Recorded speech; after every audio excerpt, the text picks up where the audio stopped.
Welcome into the Fantasy Football Playmakers podcast. I am your host, Jeremy Popelars, and you can find me on Twitter at PopesFFH. I am joined, as always, with my co-host, Ryan, who you can find on Twitter at Mackie_FFB. How's it going, Ryan? Not too bad, man. Just actually got a promotion at work here yesterday, so pretty excited about that. Got to move to second shift though. I'm not really excited about that. I like my first shift. I like being able to spend time with my kids and stuff like that. But the promotion kind of makes it where I got to work second shift. But hopefully it's only for a little while and get another position on first shift doing the same thing and get back to regular schedule. But I'm excited for the show. I'm excited for Adam to be here and excited to talk about the AFC East. Nice. So what's your second shift there? To be honest, I don't know because ever since I started this job, I've been working overtime. So I've been working 5 a.m. to 3 p.m. And their normal hours were like 7 to 3, but it switched to 6 to 2 with COVID for some reason. And I don't know, it's all sorts of messed up at the moment. So it's probably like 3 to 11 or 2 to 10 or something like that. But nice. I'm not really sure what's going to happen with that. Hey, a promotion's a promotion, but you alluded to it earlier. Yeah. Joining us today, we have Adam Pelletier. He's a fantasy football editor over at the Sports Gambling Podcast Network, who you can find him on Twitter at Adam Pelletier. What is up, Adam? How's it going?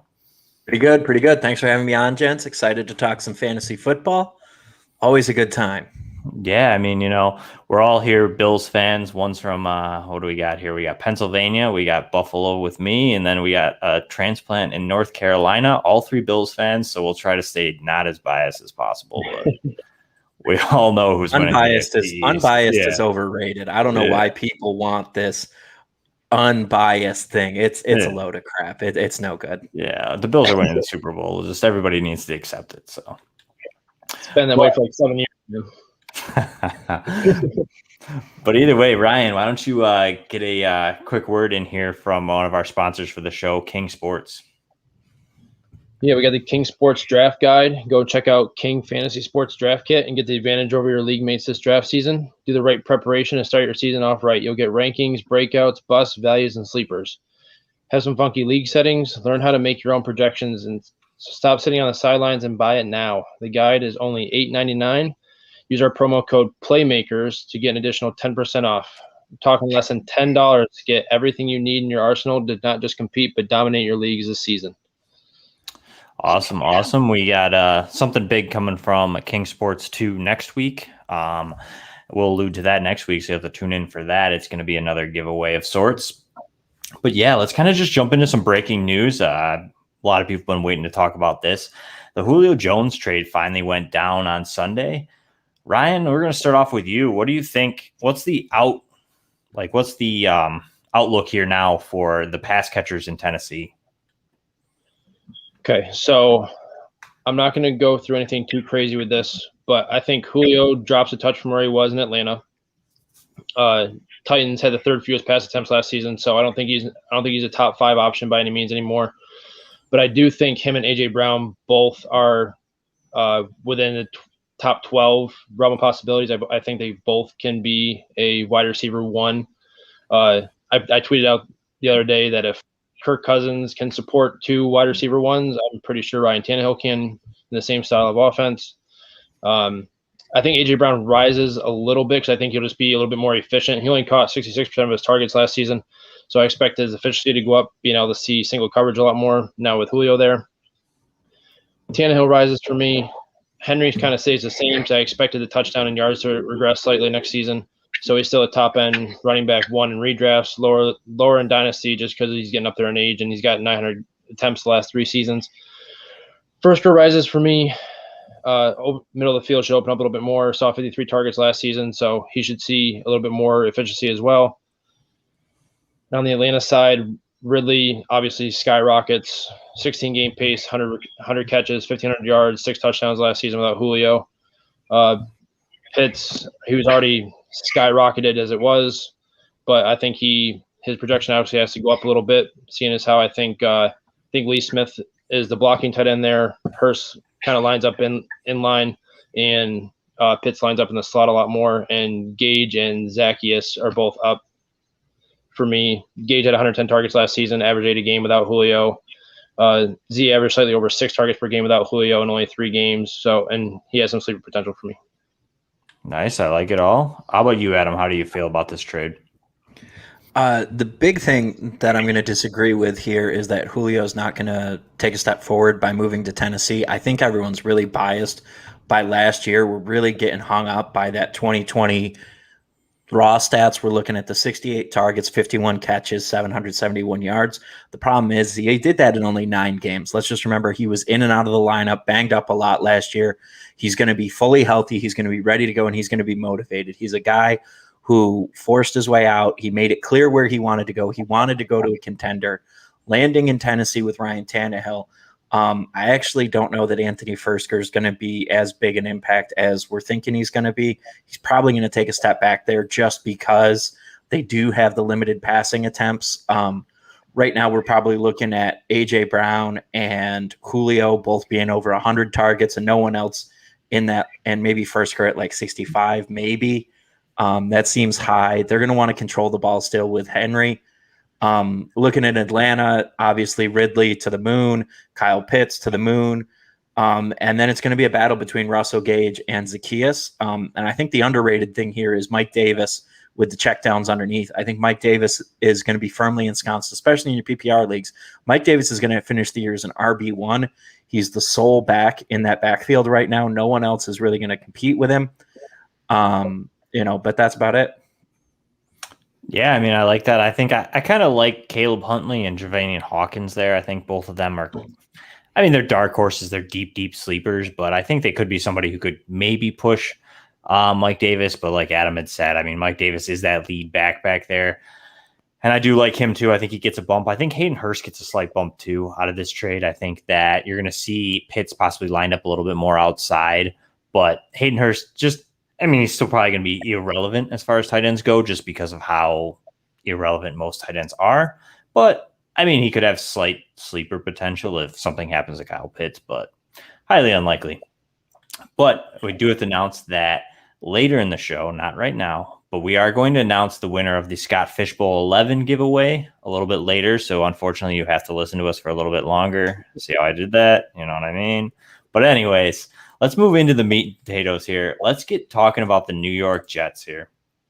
New York Jets, they went out and they added Zach Wilson this year. Second pick in the draft. What are our expectations for Zach Wilson this year for fantasy? Adam, why don't you lead us off? Listen, I just think Zach Wilson is, he's going to be up and down. He's going to have an up and down year, probably slating in the QB 30, in the QB 25, 30 range. I'm not expecting a lot out of him just because I don't know that he has the weapons around him to be productive yet, especially in a New York offense. The defense has been suspect at times, but they've been decent. I just don't know that they're going to trust him initially. I think it's going to be a lot of running the ball.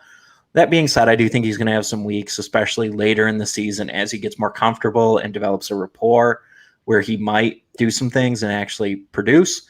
But right now, just quarterback 30, nothing all that spectacular. Interesting. I know a lot of people are pretty high on Zach Wilson. I mean, but see, that feels right to me. Like, I feel like I want to put him higher. I feel like he seems like a gunslinger kind of that might have an opportunity because I feel like they're going to be playing from behind a lot, but I feel like that seems like, I feel like a Tua finish, which is like right around that 25-30 range is right. It just feels right to me. I think that he's a good dynasty asset. I just think that everybody should maybe temper for year one. But there's he was one of my least favorites of the rookie quarterbacks. I feel like he had this stupendous 1 year and there seems to be that there could be a bust factor there with him. So I'm just a little worried. I don't know. Ryan, how do you feel? Yeah, I'm kind of on the same mode as Adam here. I mean, it's a whole new coaching staff in town, so we have no idea what the offense is really going to look like. I understand that people believe in that system that they're bringing over from San Francisco there, but he's, like you said, he's got one really solid year under his belt in college, and from my understanding, he had struggles even starting for that BYU team. Like when I was looking up him in college, like he was he actually wasn't even the potential starter to go into the year, either last year or the year before.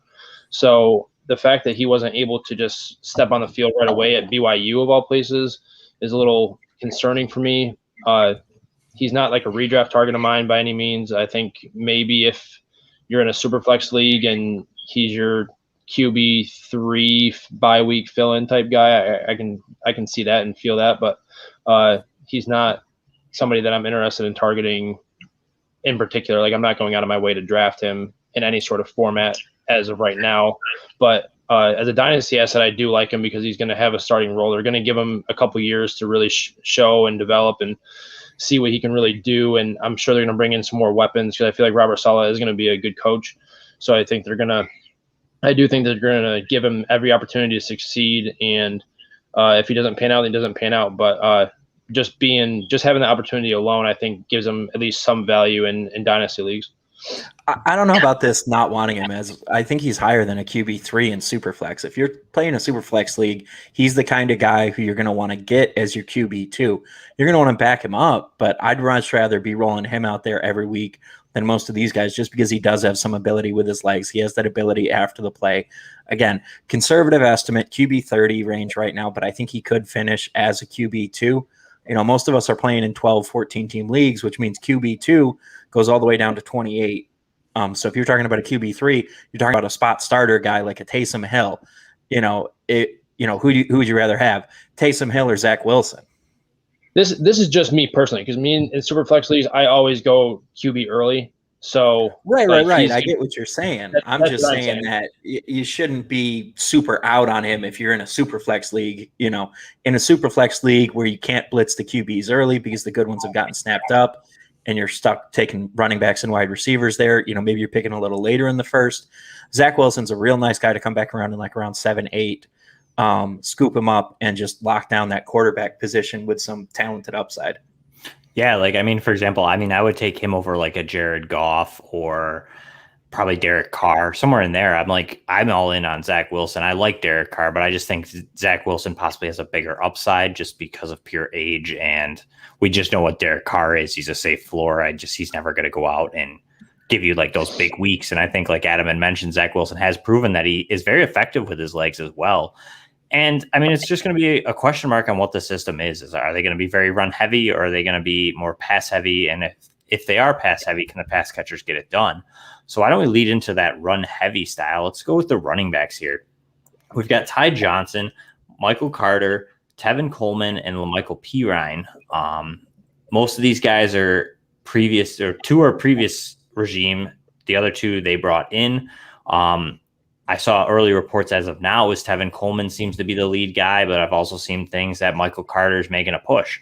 So, Adam, where do you stand on this backfield? Do you want any of them, or are you just kind of out on all of them at the moment?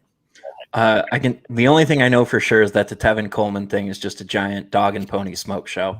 Tevin Coleman's just there.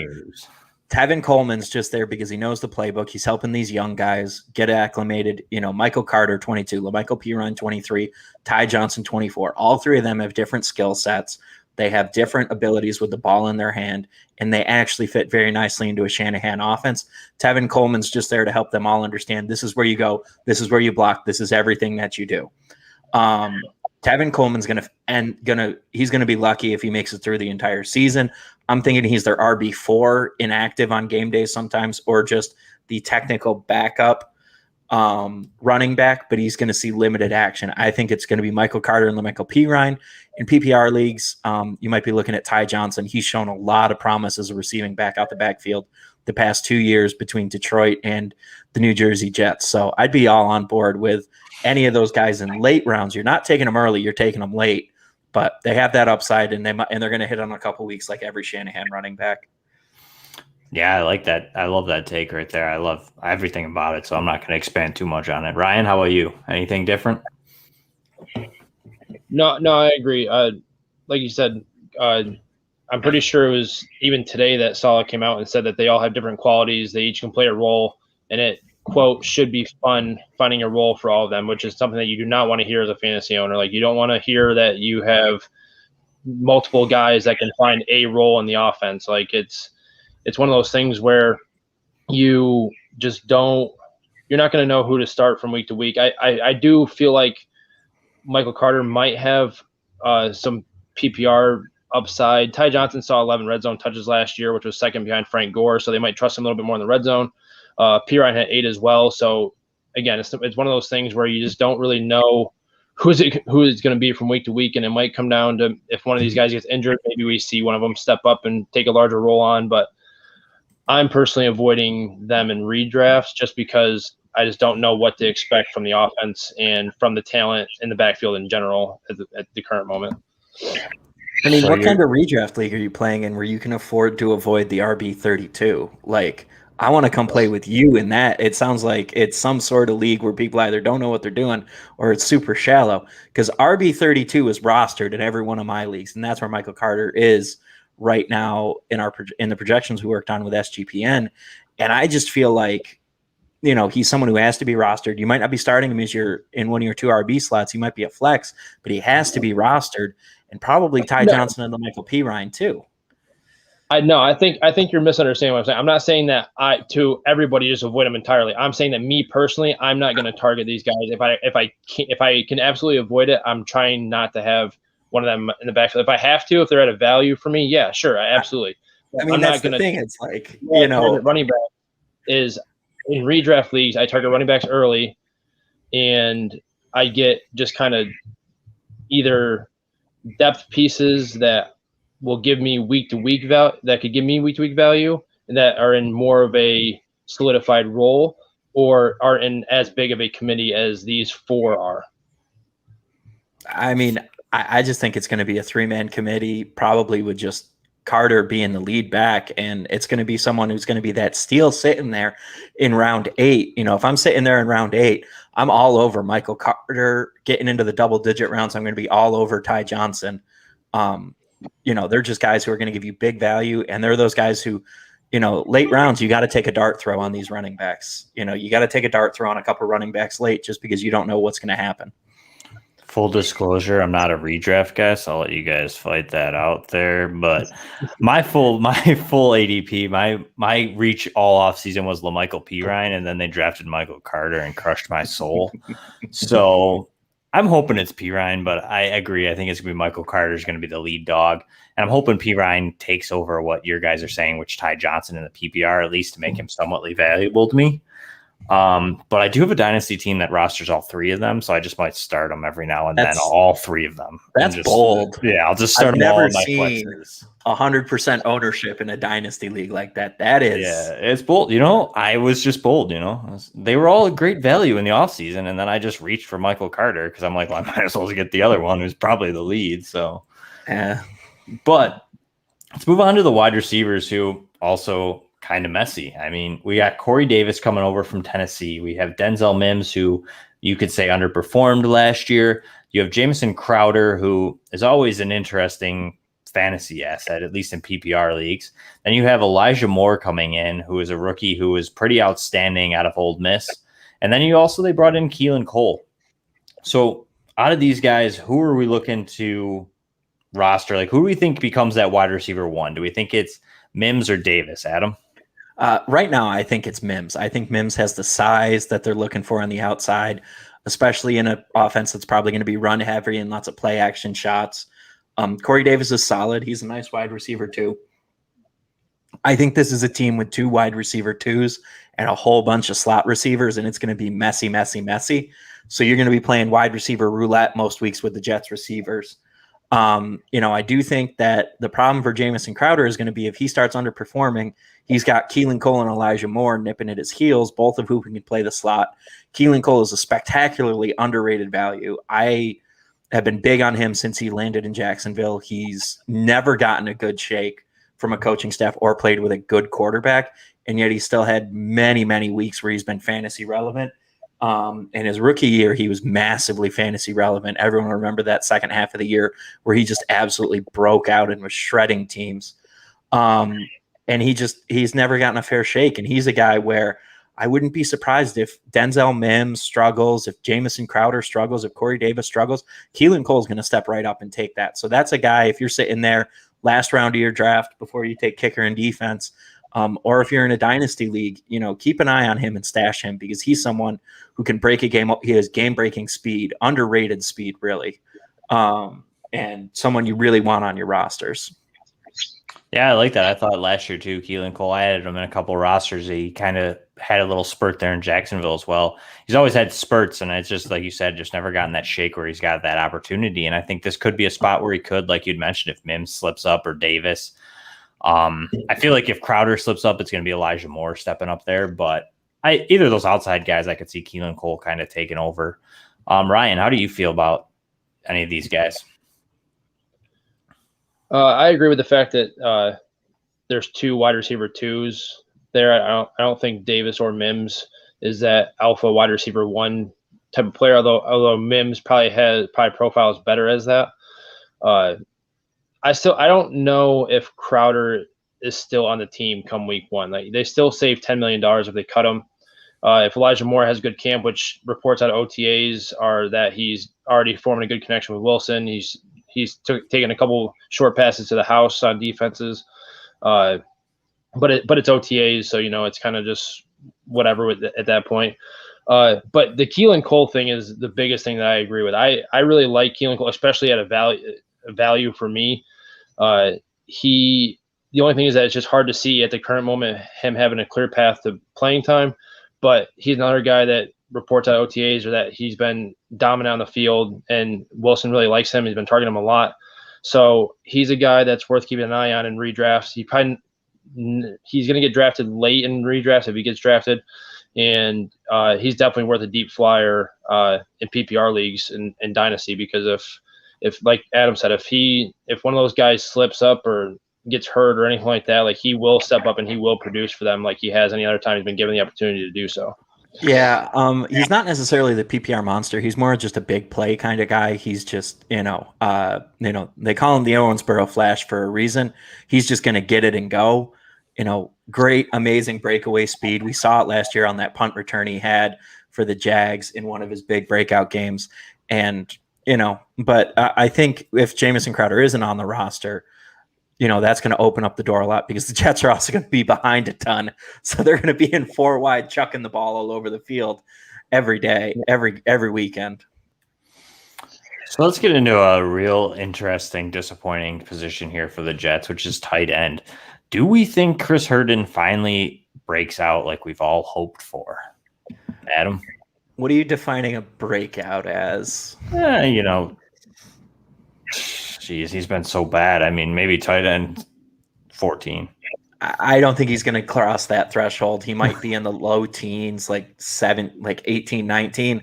I don't know. Like at the end of the day, they have a bunch of guys. They have Ryan Griffin. They have Tyler Kroft too. Chris Herndon's probably going to see a majority of the targets from the tight end spot, but they also just have so many receivers.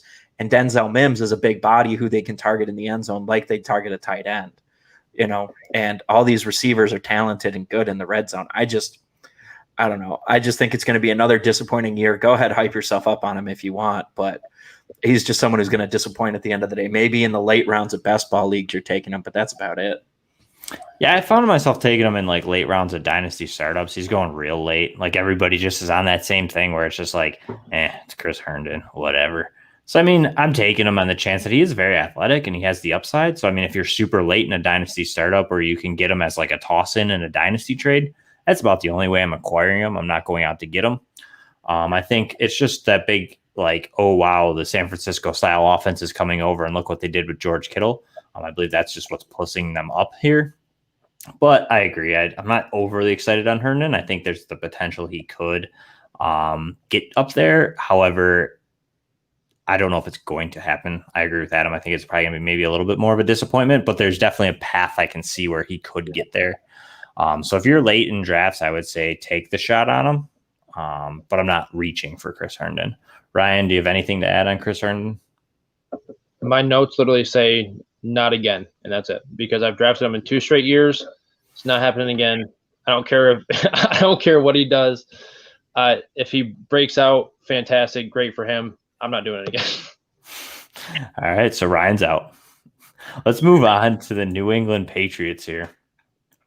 Patriots also drafted a quarterback, also in the first round. They drafted Mac Jones. So they obviously rostered Cam Newton, who finished as a QB 16, respectively. And I know there was a report that there's a hand injury with Cam Newton here in OTAs, but who do we think is the starter by the start of the season? And then who do we think starts by the end of the season? Adam? I think Cam Newton's going to be a wire-to-wire starter for them this year. It just seems like Mac Jones is just there. You know, they have him on a 5-year contract as a rookie. He's going to be someone who they can develop. And, you know, I don't know that Mac Jones moves the needle at all. I think this is going to be part of Bill Belichick's legacy, as the dude can't actually draft. This is the sneaky thing no one talks about with the Patriots, is Bill Belichick is epically bad at drafting. The thing that always propped him up and propped his teams up was he had Brady. You know, it's looking more and more like he had Brady. And then also they just managed to get underrated value later in free agency and things like that. He doesn't hit on his early round picks, and this just feels like it's going to be another miss. I think they like running the ball with Cam Newton.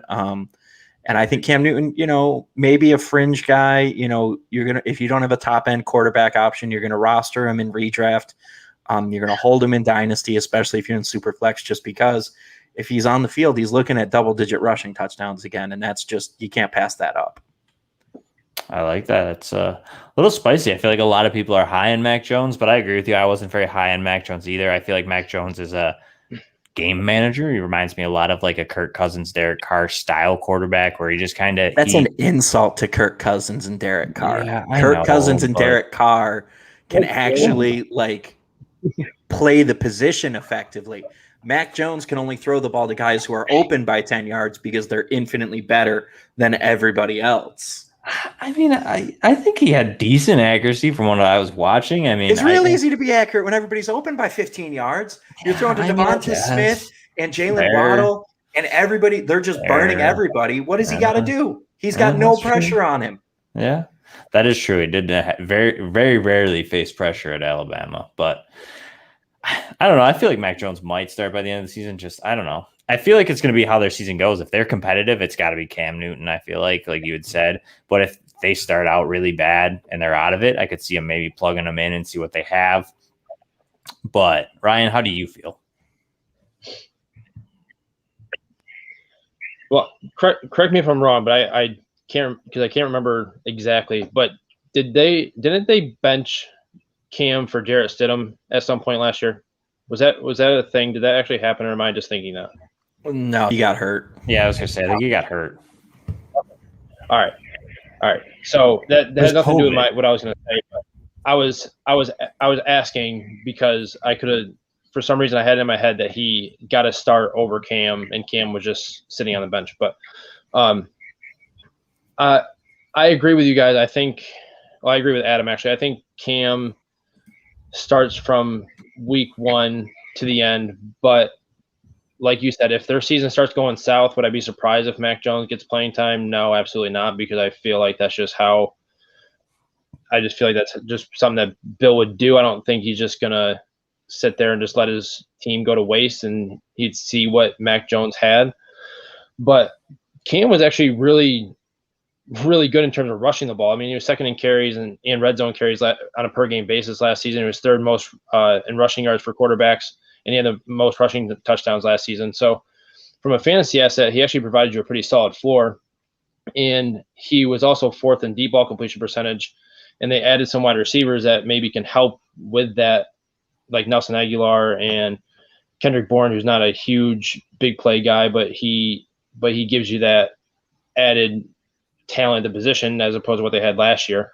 So, and reports out of camp are that Cam has actually looked a lot better. He looked like he refined his mechanics a little bit more. So I like Cam to start the majority of the year, as long as they're competitive and their season isn't just, as long as they're not like last in the AFC East. I feel like they'll just keep Cam in there and let him play out his contract and give Mac Jones a year to sit back and learn. And because Cam's actually a good teammate. From everything that I've heard, he's been trying to take Mac under his wing and show him how to be a professional and how to be a quarterback to the NFL level. So I feel like that's probably what their avenue is here for the season. Nice. I like it. So let's move on to the running back position. I think this is it's definitely an interesting one. It's one that can be argued that there's good value in, as well as the Jets backfield, just based on ADPs. So you got Damian Harris, you have Sony Michel, the rookie, and Ramondre Stevenson, and James White is still there. Who is it that who do we think leads the backfield this year as far as a fantasy asset, Adam? I think it's going to be Damian Harris this year. I'm not that excited about anything he's going to do. He's going to be in that running back to flex range. He's going to have some games. The problem for him is Cam is their best rusher. Cam's going to get the ball most likely at the goal line. He's bigger. He's stronger than Harris.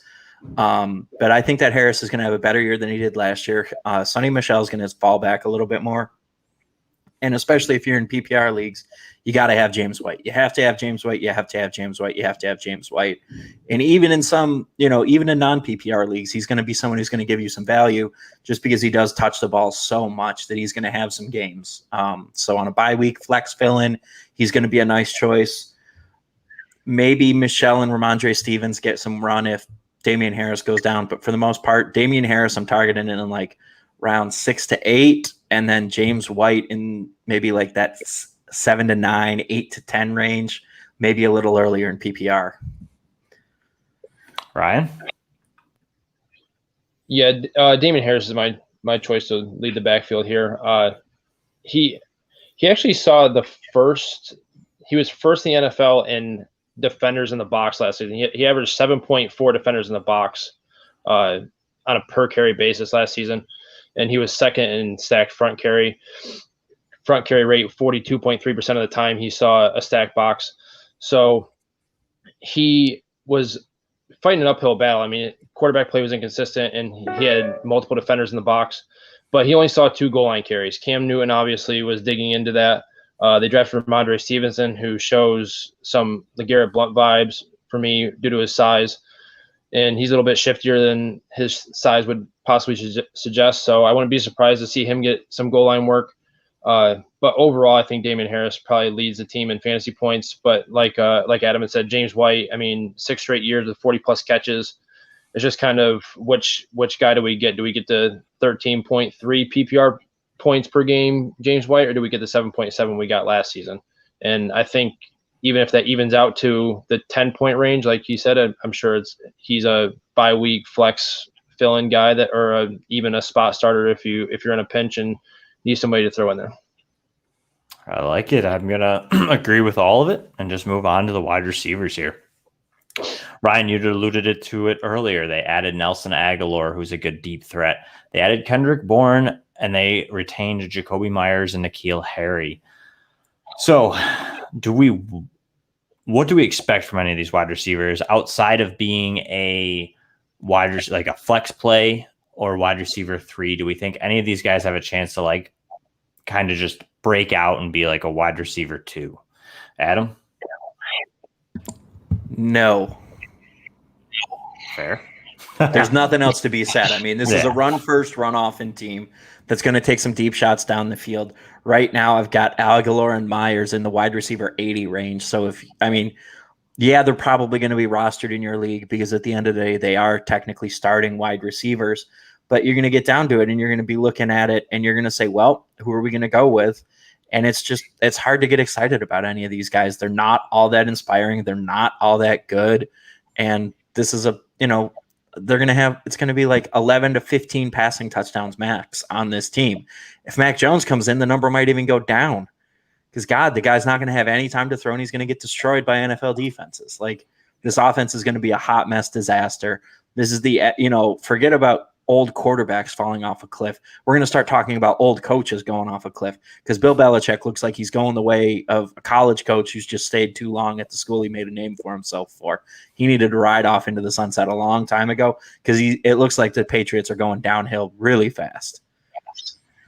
As a Bills fan, I love everything you're saying, and I'm just going to say I love it. I want to see it. So, Ryan, do you want any of these receivers, or are you just completely out, just like Adam? I'd be fine with having Nelson Aguilar on my team, to be honest with you. I mean, 18.7 yards per catch last season adds a little bit new dimension to the offense they didn't have last year. Like I said, Cam Newton had the fourth best completion percentage on deep balls last season. So I wouldn't be surprised if he had some value to them. They did add Trent Brown this season, so their offensive line should be better. They're getting a little bit healthier. I know they had some COVID opt-outs last year that made their team a little bit worse. And Belichick's always been relatively good at just kind of plugging and developing offensive linemen, or at least it's how it seems anyways. It seems like their offensive line's always solid. But it was always solid. Then Dante Scarnecchia left, and that offensive line lost its talent. That's the thing. True. That's the thing. Like, everyone's thinking these are your dad's Patriots. They're not. They don't have Dante Scarnecchia. They don't have the talented young coaches that they had. You know, they're relying on the nepotism of Bill Belichick Jr. over there, whatever the hell his name is with the mullet. You know, this team, yeah, sure, they brought in Trent Brown, but Trent Brown hasn't played football in like 2 years. Like, and even if we're talking about 18 yards, and even if we're talking about fourth best deep ball percentage, how many deep balls did he actually throw last year? Where did he fall in raw number of deep balls is my better question to you. That's a good question. I don't actually have that number on there. I just have their completion percentage. Yeah, see, you're looking at flawed stats here, Ryan. You're talking about, he's got the best completion. He probably threw like 6 deep balls on the year, you know, and he completed 4 of them. So sure, you know, we can talk about that. That's like my Adam Troutman stat of he had a 99 catch percentage, which was 15 out of 16 targets. Right. I mean, and that's the thing. It's like there were times where the Patriots were taking shots downfield last year, but they just didn't do it. He had 28 attempts of 20-plus yards. And where did that rank in the NFL? That would be... That's going to be really low. That's going to be low. That's going to be in the 20s, I'm guessing. Yeah, give me 1 second. Live debunking. Yeah, and I'm gonna and so like the guys he's going to be ahead of or in the company of are going to be guys like Drew Brees, who's no longer in the league, who's going to be replaced by Jameis Winston. So that number is going to be up for deep balls. So he's going to fall even further down. Phillip Rivers was checking it down a bunch last year. You know, I just 28 deep balls isn't a lot. You know, guys like Josh Allen and Patrick Mahomes have that in a game. Sometimes they're throwing it 20 yards or further downfield, and I know that's an exaggeration. But that's anemic for a modern passing offense. If you're going to get excited about a receiver, you know, that's 2 deep, not even 2 deep shots a game. That's awful. That's nothing I want anything to do with. Yeah, but do you think his wide receivers had a play in that? I mean, they didn't. No, I think the offense and his arm has everything to do with it. I really question if his shoulder. I mean, the dude, his throwing motion looks different from what it did when he was younger. The shoulder looks like it's gone. The shoulder looks like it's absolutely He's really shot. stiff and looks like he's pushing now. You know, right. like he used to just step into it, flick it, and it's going 80 yards. It looks like he's, putting everything into it, and it's going 30 on a good day. He just doesn't look like the same player he was. And so that makes me nervous. And even if Mac Jones comes in, I don't think it gets better. I think the big ad for Aguilar was also not necessarily to be relevant as far as like a total wide receiver. I think he just becomes a field stretcher. And I think I'm going to lead this into, I think they want to go with the shorter routes, a little bit of like the 15-yard seams and stuff like that. And they're going to use the 2 tight ends they brought in Hunter Henry and Jonnu Smith. And I think that's where they want this offense to go. I think, like Adam had said, they're going to run a lot. They're going to run the play action, and they're going to try and feed these 2 guys. That's my personal opinion. And from that, I mean, do you think that, Adam, do you think that one of them or both of them could finish top 12? They both finished 12 and 16 last year. I think they're going to finish in about the same spot. The thing that's going to hold them down is the passing touchdowns. I just don't think there's going to be the passing touchdown volume there. They're going to get inside the 5 and they're running the ball. That's been their MO. It's just been run all day, every day. Yep. Ryan? No. Oh, Ryan said he was going to agree, but yeah, I mean, I just see it being a Jonnu Smith, Hunter Henry type offense that I just don't see that lure for these wide receivers, like you had said, Adam. I think that they all finish fairly low. I mean, I don't see Aguilar returning to that 34 the third wide receiver 34 that he produced last year. Even Kendrick Bourne and Jacoby Myers at 60 and 53 seem like a stretch. No, I think Hunter Henry's going to lead the team with 90 something targets. Johnny's going to have 70 something. Jacoby Myers is going to be in the 70s. Maybe he gets to 80, and then everyone else is 50 or lower. Nelson Aguilar and Kendrick Bourne are field stretchers. They're going to hit some big shots, and it's going to feel great. And you're going to be like, oh, I wish I had them. And we're all going to flock to the waiver wire on that Monday after Nelson Aguilar has 2 touchdowns because, he got behind the Eagles' shitty secondary. And, that's just it. That's what he's going to do. I feel you. So let's just move on here. I am honored, and we were honored. I was very surprised when Scott Fish gave Yards Per an opportunity to give away a Scott Fish Bowl 11 spot. So we ran a contest. Alex helped us out with that, and Alex selected the winner. And I am proud to say that the winner of the spot is at The Boy, and that is, I would say, I guess, The Boy. And that would be, the handle is at the BOYEEE. So you are the spot winner. Contact Yards Per via DM, and Alex can help you out as far as contacting Scott Fish to get into the Scott Fish Bowl 11. And congratulations. And we are honored that Scott gave us the opportunity to give this spot away. So go win it for us, because we know Ryan's not gonna, guys over here giving us bad takes over here. Flawed stats, Yeah, don't worry. I can't draft, and it's a redraft league, and I don't even play it. So you guys are going to take advantage of me. You know what I mean? We'll see how that goes. I'm doing a mock of the Scott Fish Bowl, and it's my first ever year. Let me in. It's rough, man. It's rough. You didn't hook me up. How am I supposed to know? I thought we were friends. They're out all over the place. Okay, whatever. I see how it is now. Selfish. You're way bigger than I am on Twitter. I don't want to hear that. You're way bigger on Twitter. You should definitely be seeing that type of stuff. Okay, well, maybe I'm following the wrong people. Okay, maybe they're holding all their mocks for themselves. Okay. No, there's like a couple that have been mock drafting. So no, they're just sitting there talking about how wonderful everybody is and not having any disagreements or discussions about anything meaningful at all. Yeah, it is what it is. But let's move on. No. That's a conversation that's a whole nother podcast. Exactly. I'm not getting in. I'm not going down that rabbit hole today, but I need you to know those are my thoughts and opinions, and I will go to the mat on that one. All right. Well, we ain't got time for that, Adam. Okay. Anyways. I think we do. Not all of us have off tomorrow, Adam. Okay. Let's move on to the Miami Dolphins here. Miami Dolphins, do we expect Tua Tagovailoa to take a step forward, or do we think that what we got last year is what Tua is? Adam? What we got is what we got. He's going to be a middle-of-the-road quarterback. He's got better weapons this year, so that might help him. If he's going to make the step, he's going to make the step this year. I don't know that he has it. I don't think he has it. I don't know that he has it. I don't know that he has it to be a top-tier NFL quarterback. He feels like a borderline career backup.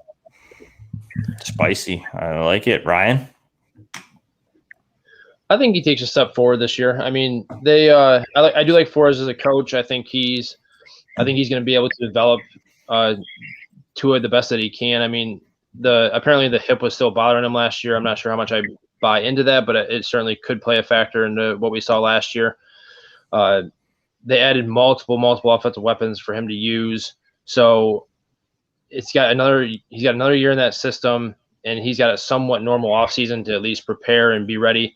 So if he doesn't do it this year, like if I don't see a progression this year, then yeah, I'd say that we're probably just stuck where we're at, like a middle of the road, like Adam had said, middle of the road type of quarterback that just took advantage of the great weapons that he had at Bama, like Adam thinks that Mac Jones did, and he's just a guy, I guess.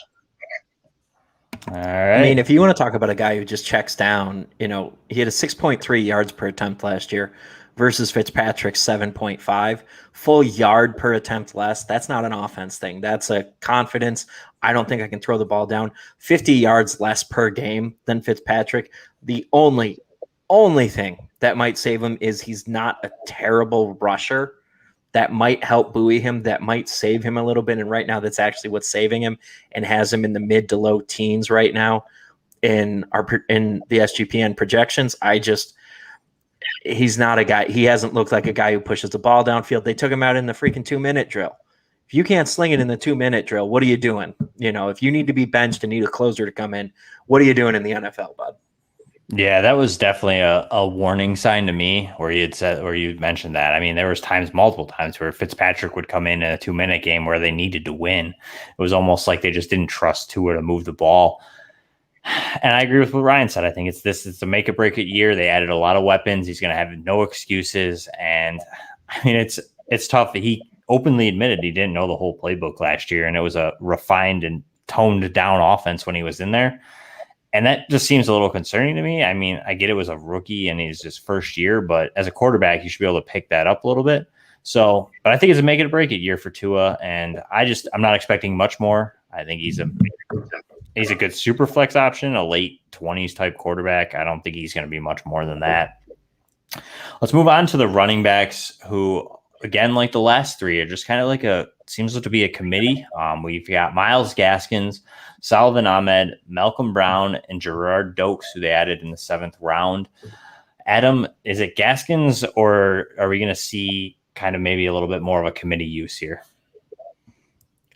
I mean, I think it's going to be Gaskin. I think he's going to be the guy off the rip. Malcolm Brown looked washed in LA. He was someone who was just running into the line a la Jordan Howard last year. I think Gaskin is going to be the guy you want to roster. I don't know how much of a year he's going to have. I got him slated for about 150 or so carries. That number might go up a little bit. It just depends on what that offense looks like. This is all what it's going to come down to. What's that offense going to look like? Are they going to be productive? The defense is going to be good and keep people off the field. So the offense is going to have plenty of opportunities, but it might just be the defensive battles every game with the Dolphins. Ryan, how do you feel about this running backs? Yeah, I like Gaskin the most. I mean, when he was fully healthy and implemented, 17 touches a game last season. So when he was healthy and he was ready to go, they used him, and they used him often.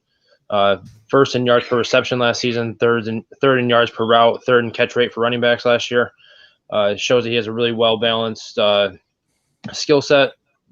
I think Malcolm Brown is just kind of like a depth piece, but Flores came out and said that they can use him in any situation. He's reliable and dependable. So we'll see. He's 28 years old. He's only had his career high in the game is 79 yards.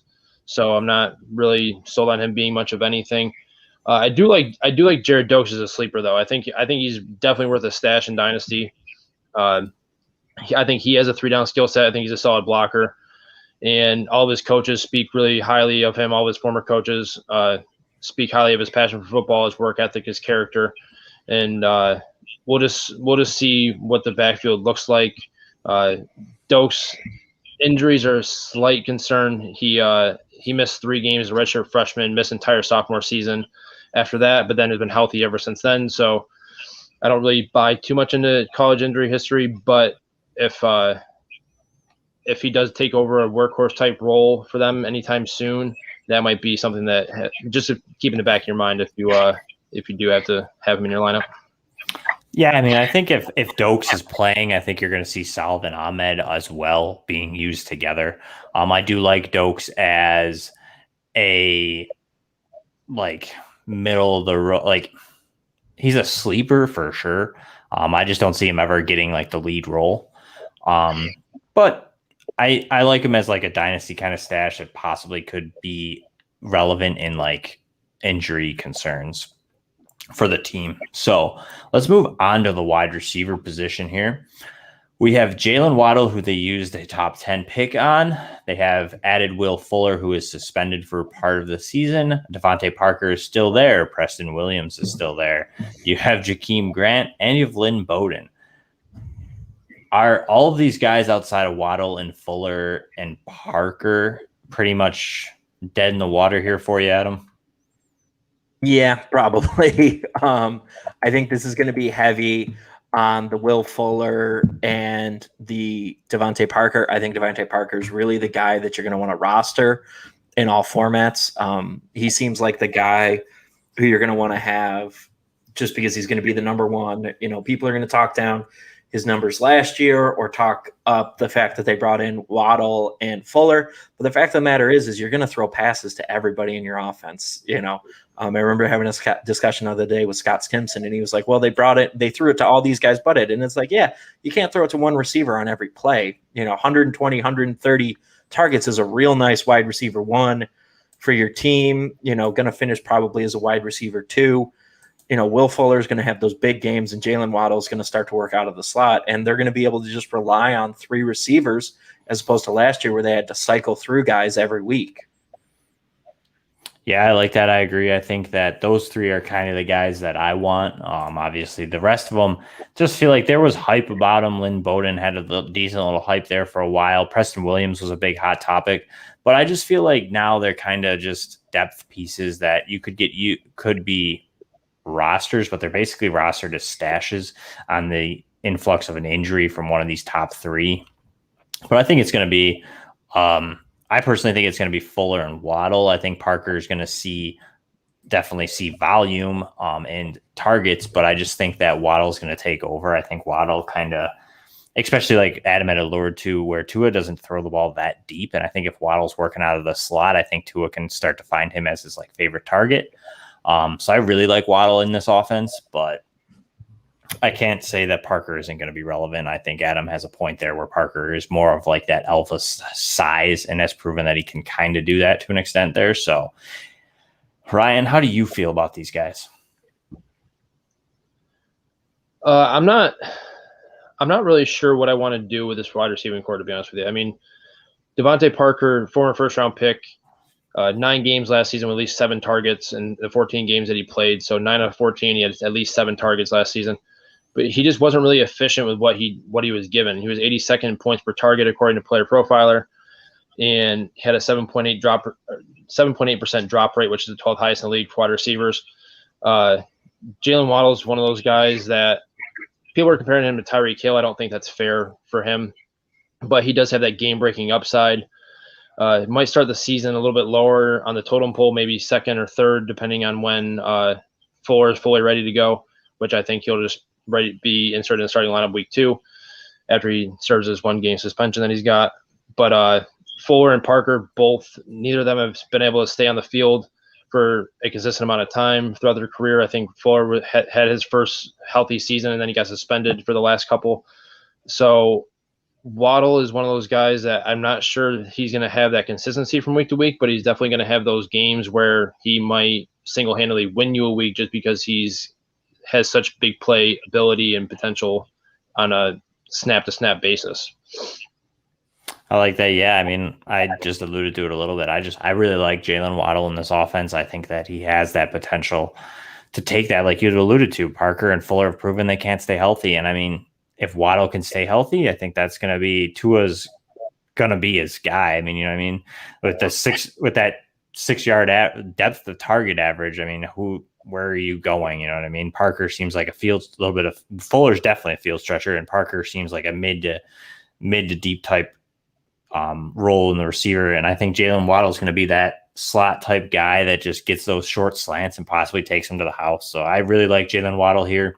And I don't think you draft him top 10 to not use him. So, but let's move on to the tight end position here. They obviously have rostered Mike Gesicki for a while. He finished tight end 7 last year. He kind of had a little bit of a breakout there at the end of the year. However, they went and used the 3rd-round pick on Hunter Long. So long-term outlet here, is it Hunter Long and they let Gesicki walk, or are we looking at Mike Gesicki getting a contract extension possibly, and they use a tandem type tight ends? Adam? I mean, I don't know. That's a question for a beat reporter, not a fantasy analyst. All I know is Mike Gesicki is a top 10 tight end while he's in Miami. I really like him in that system. He seems to have the trust. I think Tua will go to him more as he gets more comfortable because Tua loves to check down, and Mike Gesicki is always open on a check down. So I'm not that worried about him.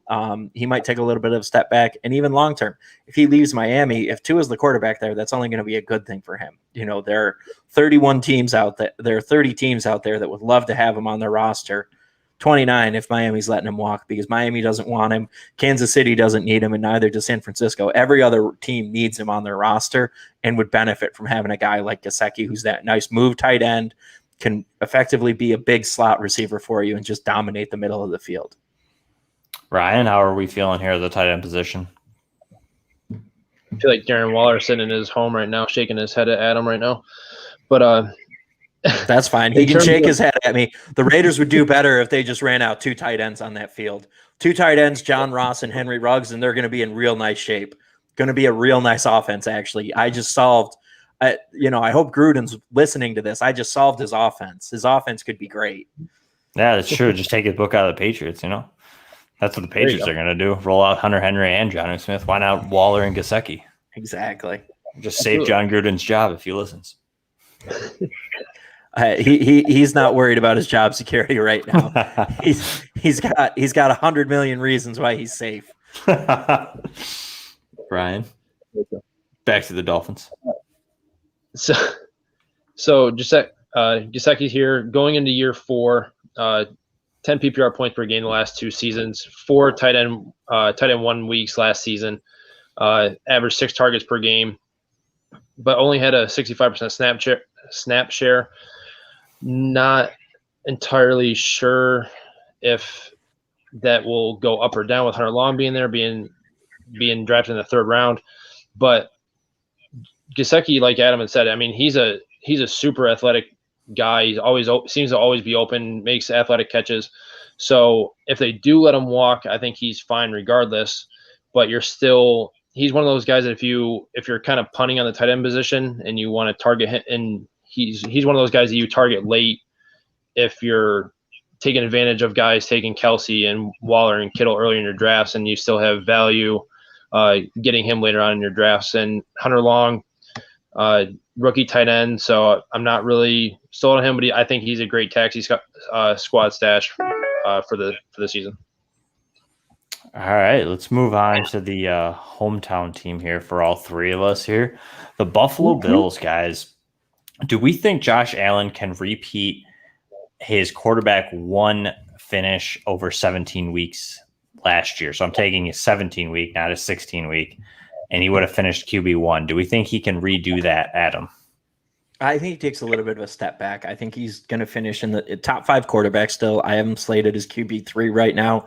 I want to believe in him. I just feel like the touchdown passing numbers are going to take a slight step back. Not much, just 35 touchdowns. Still a great year. I just think they're going to want to run the ball more. I think Zach Moss and Devin Singletary are both showing that they're guys who can be trusted, and they're going to want to get the ball in their hands more, because in order to win playoff football, especially against a team like the Chiefs, all roads in the AFC go through Kansas City again this year, and they have to keep how you beat the Chiefs is you keep the ball out of Patrick Mahomes' hands. You got to blitz him, you got to get pressure on him, and you got to take the ball out of his hands. And they're going to need Zach Moss and Devin Singletary to do that.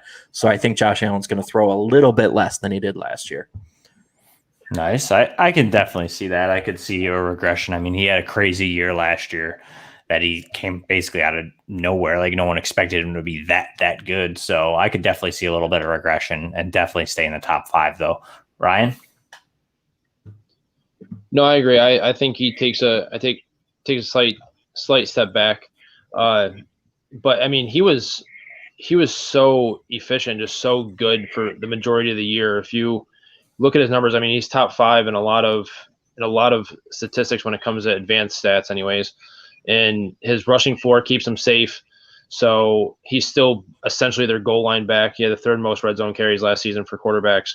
And he was 3rd in touchdowns. So he's one of the, in my opinion, he's one of the safest fantasy options that you can have.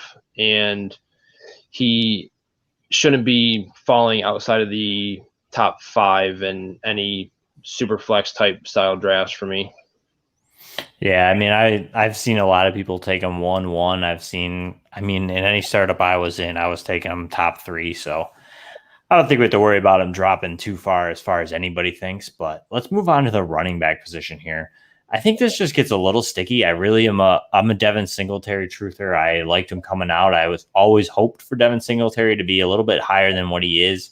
And I'm hoping he can maybe take that step this year. Ryan clued me in that he was watching some OTA videos and he looked really fluid. So I'm hoping that maybe it's Singletary season. But Adam, how do you feel? Is it Devin Singletary or Zach Moss, or does Matt Breida come in and, take over? No, I think it's both of them. I think it's Zach Moss and Devin Singletary. I think it's the, two-headed monster approach. It's going to be pretty close to a 50-50 split. I think Singletary will get a little bit more of the passing work. He seems to be a little cleaner in pass blocking than Zach Moss, which means he'll be on the field a little bit more. Right now I have them pretty much, they're both right about 1,000 total yards, both right about 108, right around 200 touches. Moss is going to get more of the goal line work. I think he's going to start to take some of those goal line rushes off Josh's shoulders. So that's going to help him finish right around an RB2. Singletary is going to be more of a flex play. But I think they're just both going to be involved. I mean, the Bills need to run the ball more. And if you listen to everything that Brandon Beane says, he talks about he doesn't view the running backs as the issue. He likes having the two running backs. They like having the backs running. They viewed it as an offensive line cohesion issue, and I think they're going to get that squared away, and they're just going to, they're going to keep going at it. Yeah, and I mean, I could see that where Brandon Beane's mentioning that you could watch some of those games, and it wasn't necessarily that the running backs were bad. It just there was getting hit in the backfield. Yeah, there was nowhere for them to go. Every play. Yeah, any chance that they got where they had a little bit of a hole, you'd see Singletary pop one for 20, Moss pop one for 10. So I feel like I can totally get behind that it's not necessarily that the running backs are bad. I think it's just an offensive line that's built to pass protect and not as eventually run protect. And I think that with a little bit, like you had mentioned, a little bit better cohesion and working together and just pure practice as a unit, that this could be a better year for both of these guys. Ryan, how do you feel? No, I agree. I have my notes that they definitely want to run the ball more. I have them throwing on almost 60% of their plays last season. I think that has to come down. In terms of how I predict them going, I think I'd rather have Zach Moss in standard leagues just because I feel like he's going to get more of the goal line work, like Adam had said, and I would definitely prefer Singletary in PPR formats. And because he only saw 5 goal line carries last season, and Zach Moss only saw 3, but I think, like I said, I think that increases. Moss is coming off that ankle surgery, so I'm wondering if maybe that's why he didn't look as fluid as Singletary did in the OTA videos that I had seen. But I do think that they have a much more stable running back situation this season. I think a lot of people are out on both of them. I've seen a lot of people say that they're not interested in either one of these guys. And I don't think that's really fair to them, seeing as how they're both so young and that offensive line was the main issue for them. So I agree. I think they both have value. But like I said, I think Moss has a little bit more value in standard. I think Singletary has a little bit more value in PPR formats, but I think they're both startable from week to week. What are we defining as a goal line carry here, Ryan? Anything that is within 5 yards, I believe, is what Player Profiler has. Okay, because you need to be looking at those inside the 10 carries, because Singletary Moss had 15 touches inside the 10 to go with another 28 total inside the 20. He's getting the ball down there in the red zone. They trust him down there, and I think they're going to start to go to him more and more.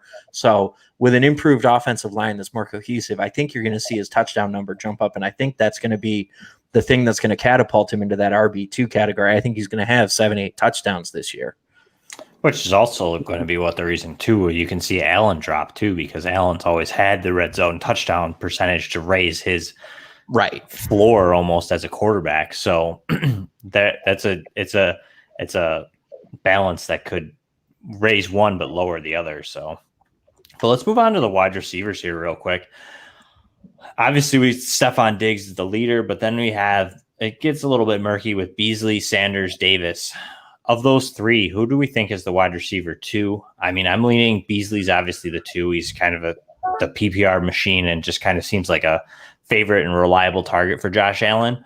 But do we think Davis takes that step, or do we think Sanders is coming in to kind of be that John Brown, maybe wide receiver 2 role? Adam? So I think they're banking on Gabe Davis. Gabe Davis looks like the guy. Last year he was a favorite in the red zone. He was a touchdown machine, 7 touchdowns last year. Could go up this year. I think Gabe Davis is going to be a pretty high floor kind of guy. Right now I have him slotted in around wide receiver 40. Cole Beasley going to finish as about wide receiver 30. And that's just because Cole Beasley is going to see more volume. Cole Beasley is going to touch the ball more than Gabe Davis is. Gabe Davis is going to be more big plays and touchdowns.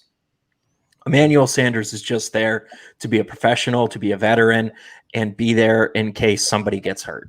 I really think they want it to be Gabe Davis. They're running 3 and 4 wide sets enough that they might want to spell some of the guys and not have them on the field all the time. Emmanuel Sanders is a closer comp to Stephon Diggs than John Brown is. He's a little bigger than John Brown is, and he's just able to shoulder that first tier weight a little bit more. So if one of those guys goes down, then I'm interested in Emmanuel Sanders, but I'm not interested in him in any other situation. Nice. I like that. Ryan?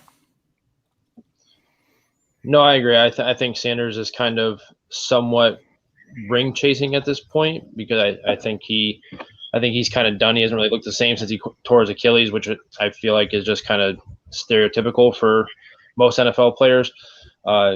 But like you had said, Jeremy, I think Beasley's a 2. I mean, he's just been consistent, especially his last 2 seasons in Buffalo. I mean, the last 2 seasons, 107 targets, 75 catches, 873 yards, 5 touchdowns on an average. Average finish of wide receiver 33.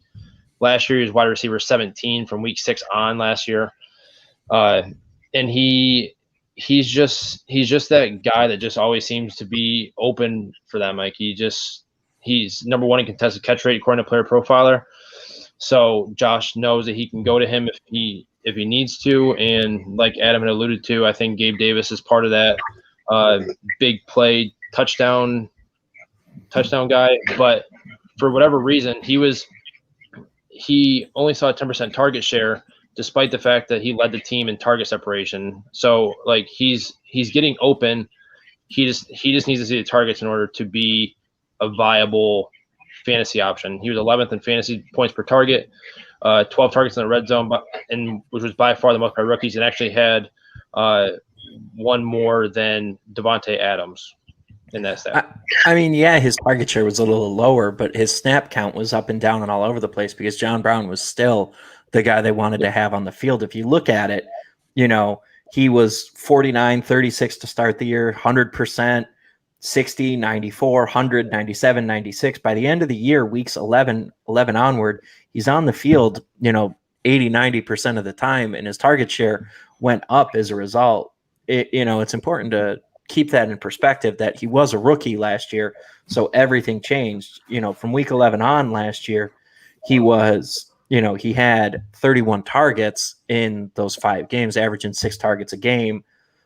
Stretch that out over the 16 game season, and he's finishing a lot higher and, closer to 80 targets, Yeah. I have in my notes that he has at least 4 catches in 7 of the 8 games where he saw at least 75% snap share.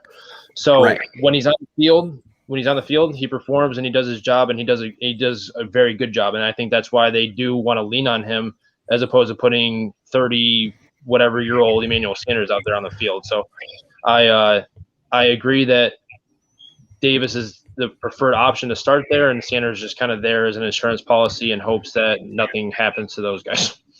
Right. And I also think that with him being one of the bigger bodied receivers that they have, I wouldn't be surprised if when they got down near the goal line, he's running some of those tight end routes, instead of Tyler Kroft and Lee Smith, he's running some of those. There's a world where Gabe Davis finishes with double-digit touchdowns, and I'm not going to be shocked if it happens because he is, he's a big guy. Good catch radius, can be physical down there near the goal line. He could scoop up a lot of those tight end red zone targets that people think are going to go Dawson Knox's way. Yeah, I mean, last year he almost could have got the double digits. He had 7 last year. I can recall 3 he dropped wide open. So, I mean, you know what I mean? I mean, he definitely can get to that double digit this year. Like you had said, he brings that different factor than these other 3 guys. He's a lot bigger guy. He's stockier. And like Ryan alluded to, he can get open. I mean, he's been open in the end zone and short routes and deep routes. So I do like Gabe Davis a lot. How about Stephon Diggs? Do we think he can repeat top 5 this year? Adam, just real quick. Yes, Ryan. Not even a question. 170 targets this year is what I'm going to down. Is what I got him down for. 120 catches, 1,400 yards, 9 touchdowns. I think he's just going to, slight step back for him, but he's still just going to be an absolute beast. He's an absolute monster out there. He's the guy, and I can tell you right now, if I'm the NFL, as soon as I saw that picture of him standing on the sidelines watching the Chiefs celebrate at the end of that AFC Championship game, I'm scared. I'm scared to play this guy. I'm scared to cover this guy. I think he's just going to be an absolute beast this year. I can get behind that. I mean, my next question was going to be, do you think he can get to wide receiver 1?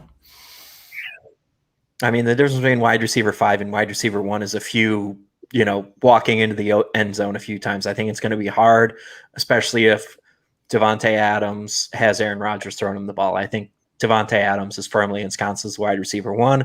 If Aaron Rodgers plays, it gets interesting. If Aaron Rodgers doesn't play, but there's so many good receivers right now. There's so many good, guys out there, and it's so much variability. It's who's going to get the touchdowns, who's going to get the red zone looks, and touchdowns are fluky. They're, heavy up and down, and you just can't predict it. Yeah, I agree. I like that. It's always interesting to think about that because I think Diggs has that potential. It's just, like you had said, like it depends on the touchdowns. And if we see Davis taking that step forward, does that come away from Diggs or does it come away from the other guys? So, Ryan, let's go to the tight ends here real quick. Whoa. Why is Gabe Davis taking a step forward going to take away from Stephon Diggs? The touchdowns is my way. I mean, there's a bunch of touchdowns that went around. There was one to Jake Kumaro, one to Reggie Gilliam, one to TJ Yeldon, 2 to Lee Smith, 3 to Tyler Kroft, 3 to John Brown. There's a ton of touchdowns there that are guys who are no longer on the roster. I don't think Gabe Davis taking a step forward takes anything away from Stephon Diggs. Yeah, I could see that. I mean, I guess my argument would just be is, like I said, if you're looking at Davis getting 3 more and then you're asking the running backs to get more, I think that passing touchdown numbers is going to go down. I guess Diggs, I think that Diggs is still going to get his share. I think that Allen just likes Diggs better. I think he's the number 1 receiver, obviously, and I think they're going to feed him as long as they can all the time. So I don't see him necessarily taking like a step back, but I just feel like for him to take that step forward to wide receiver 1, he would need to take that share from Davis in the touchdown category and or the running backs. Do you know what I'm saying? Mm-hmm. So, I guess I worded it kind of wrong by saying he's taking a step back, but I can see what you're saying. But the tight end position, Ryan, they have Dawson Knox, Jacob Hollister, and then Quentin Morris was brought in as an undrafted free agent. Do we want any of these guys? Is Dawson Knox going to take that step, or is it just Dawson Knox is a perennial tight end 3? Ryan? So he's going into his 3rd year, and that's usually when tight ends usually tend to make their jump from being mediocre, borderline nothing, to being something. But the one stat that I looked up that was immediately told me no thanks to anybody in this group was that they only saw a 12% target share last season, and I don't see it increasing very much. And so I'm just kind of out on our tight end group, to be honest with you, in fantasy anyways. Adam, how do we feel about these guys? Want nothing to do with any of them in any format. Yeah, I'm pretty much there. I think I've taken Dawson Knox as a late tight end guy. You can get him real late in dynasty startups, and that's about it. I'm just taking him late as an upside guy, but I'm not expecting much from him. So I think we can all agree that the players to own are wide receivers, running backs, and quarterbacks, and avoid the tight ends for the Bills. So yeah. All right, guys, that's going to wrap it up. Adam, why don't you let everybody know where they can find you on Twitter and what you got going on? You can find me at Adam Pelletier on Twitter. Stuff we got going on right now, just dropped the Dynasty trade value chart. Make sure you check that out. Good information. Feel free to yell and scream at me and tell me I'm an idiot like everyone on Reddit, because I don't believe in ADP as an evaluative tool. I know I'm a horrible, evil monster, and I think ADP is stupid. It's fine, people. You'll live. Also coming up, I got a bunch of editing more stuff that I'm writing these days. We have our SGPN projections dropping this week. We finally got those all squared away after the Titans and the Falcons tried to jack us up with those, making a trade as I was in the process of editing. And next week, we're dropping our full comprehensive rankings next week, also over at Sports Gambling Podcast. So make sure you check us out, sportsgamblingpodcast.com, or you can check us out in the App Store and Google Play, SGPN app name. Go ahead. You can find all our news, all our podcasts, and we're running a great NBA contest in there as well. So go ahead, get on that ASAP. Free NBA contest with a chance to win $1,000. And I will second that as I work for Adam. So I will say, yes, slide over to SGP. That's where you can find a lot of my articles, as well as Yards Per, who is a sponsor of this podcast. So you can find any of my work over there, and you can find me on Twitter at PopesFFH. Ryan? Yeah, you can find me on Twitter at Mackie_FFB. I want to thank Adam for being on here. I love the back and forth. I love the conversation. We honestly don't really have that all that often, so it was a nice little change of pace to have somebody that was willing to go back and forth with us a little bit. I actually really prefer that, as opposed to having people just agree and nod their head and say yes to everything. So I can appreciate that. But I want to say congratulations to the boy there for winning the Scott Fish Bowl giveaway there. We follow each other on Twitter. I've had some back and forth conversations with him. I'm pretty sure I'm in a league with him too, actually, now that I think about it. So congratulations to him, and thank you guys for having a great episode. Yeah, and you summed it up. I was going to toss it over there and congratulate him, but I will again anyways. Congratulations for getting into Scott Fish Bowl at the boy. And that concludes our episode. And until next week, guys, take care.